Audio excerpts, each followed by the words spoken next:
But still, it can happen again. And if it's going to happen again, maybe we should consider how we can avoid it.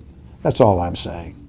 New from the I-Team, is changing the law allowing some parents to give up custody of their babies the answer to preventing older kids' child abuse and deaths?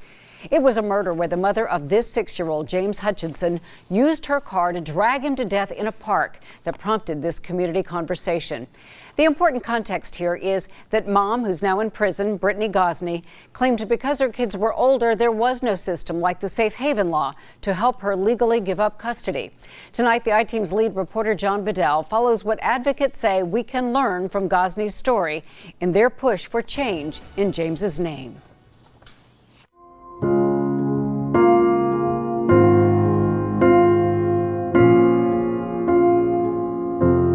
It's a reminder of him. It's a reminder of his spirit. It's a reminder of his life. You'll find the reminder Principal Tracy Neely speaks so passionately about outside Rosa Parks Elementary in Middletown. And it was a complete community effort, just people rallying around to give James a space to be remembered and to be grieved. To this community, little James Hutchinson's memorial bench now symbolizes something close to a headstone in the place Neely remembers the murdered 6-year-old spending kindergarten and first grade. Even when we were in COVID protocols and came back from virtual and we stopped the high fives and the hugs and stuff, he would always sneak one in anyway. Neely called James a bright light that was extinguished when his mom, Brittany Gosney, murdered him in February. And he just said, I don't care, get rid of him, do something with him.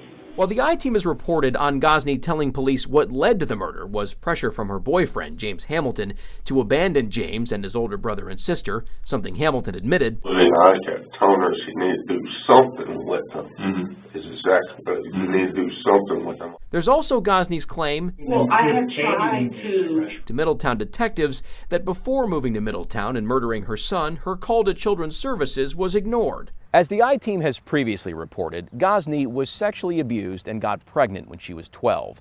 That's key context because in these court documents, she says she was told she was too young to keep the child and gave her daughter up for adoption. You put her up for adoption, the family took her in, and hopefully she's doing well. But these kids, you're doing it different to get rid of them. You're evading them. I have tried to. In her version of the story, 17 years later, Gosney claimed she reached out this time to Montgomery County Children's Services looking for help to legally give up custody of her kids. Do you know what this family services organization is? Montgomery? Is Montgomery? Yes. Okay. So you had called them while you were living in the motel. Family Services in Montgomery County. Yeah. What was your intention to do like you had done with? Yes. Mm-hmm. But that didn't work because they had to open a case and Big James didn't want you to do that. Yes. Did that happen? It did not happen. There was no evidence that we could find to support her statement. And Butler County Prosecutor Mike Moser says, despite Gosney's claims, but when I had called around, they told me I couldn't do that. That's still abandoning my children. She never called her local fire station either. They made that didn't happen. At least we don't have any evidence of that. And public records requests filed by the I-Team with both the Butler County Prosecutor's Office and Montgomery County Children's Services show there are no records to support Gosney's claims. I think that in her mind, she did what she thought could be done. I don't think that there's any documentation at this point. I tried to find out myself, and I haven't been able to. David Washington was Gosney's defense lawyer. He says the big picture point he's trying to make in the aftermath of this case is that there should be a system for parents who feel they're overwhelmed with their children and want to give up custody. It's a two-way street. I think that you have to put that hand out to see if someone's willing to reach out and pull you in. Typically, people have family members that you can use for a place to take your children. Sometimes they don't. So maybe I need to expand that law to have safe haven places for older children. That's where former Montgomery County Sheriff and current State Rep Phil Plummer comes in.